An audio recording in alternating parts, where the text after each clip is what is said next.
নমস্কার বন্ধুরা, জ্যোৎস্না রীতিকথায় আরেকটি নতুন পর্বে তোমাদের সকলকে স্বাগত জানাই। বন্ধুরা, সামনে আসছে জ্যৈষ্ঠ মাসের ফলাহারিণী অমাবস্যা। এই অমাবস্যা কত তারিখে পড়েছে, তার পূর্ণাঙ্গ সময়সূচি এবং এই অমাবস্যার মাহাত্ম্যটা কতটা, তার পাশাপাশি জানবো যে এই অমাবস্যায় কী করলে আমাদের সুখ সমৃদ্ধি সবই লাভ করা যায়। এই সমস্ত তত্ত্ব আজকের পর্বে তোমরা জানতে পারবে। ভালো লাগলে অবশ্যই শেয়ার করে দিও, লাইক করে দিও, আর পাশে রাখা বেল আইকনটিকে প্রেস করে রেখো যাতে পরবর্তী ভিডিও নোটিফিকেশন সবার আগে তোমাদের কাছে পৌঁছে যেতে পারে। তাহলে চলো দেরি না করে শুরু করা যাক আজকের পর্বটি। বন্ধুরা, জ্যৈষ্ঠ মাসে অমাবস্যা তিথিটি ফলাহারিণী অমাবস্যা হিসেবে পালিত হয়ে থাকে। এই দিনে দেবী ফলাহারিণী রূপে পূজিত হন মা কালী। মাতৃ উপাসকদের কাছে এই অমাবস্যাটা অত্যন্ত গুরুত্বপূর্ণ। তাই এই দিনে কয়েকটি নিয়ম আচার পালন করলে দেবীর কৃপায় জীবনের সকল বাধা বিঘ্ন দূর হয়ে যায়।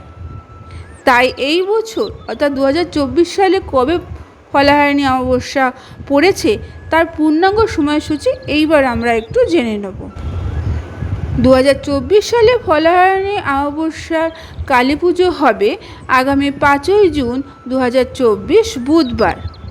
অমাবস্যা তিথিটি শুরু হবে 5ই জুন সন্ধে 7:15 এবং শেষ হবে 6ই জুন বৃহস্পতিবার বিকেল 5:53। উদয় তিথি অনুসারে অমাবস্যা তিথি ধরা হবে 6ই জুন।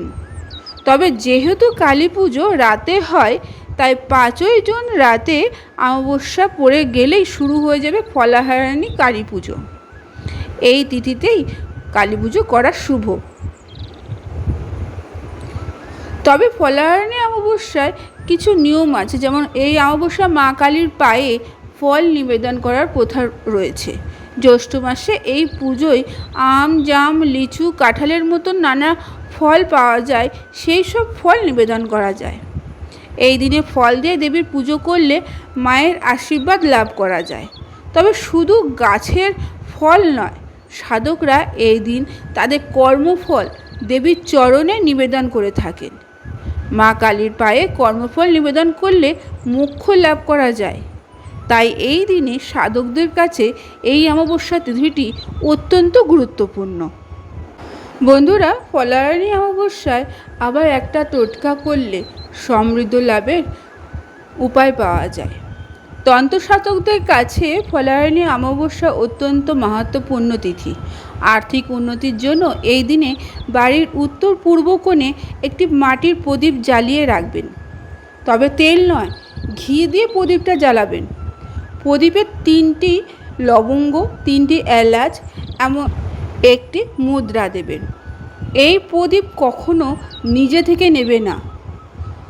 তাই ফলাহারিণী অমাবস্যায় এই কাজটি করলে মা কালীর বিশেষ আশীর্বাদ লাভ করা যায় এবং সমৃদ্ধি লাভ করা যায়।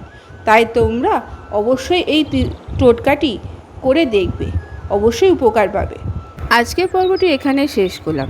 আরেকটি পর্ব নিয়ে তোমাদের কাছে পরবর্তী সময়ে আবার হাজির হয়ে যাব।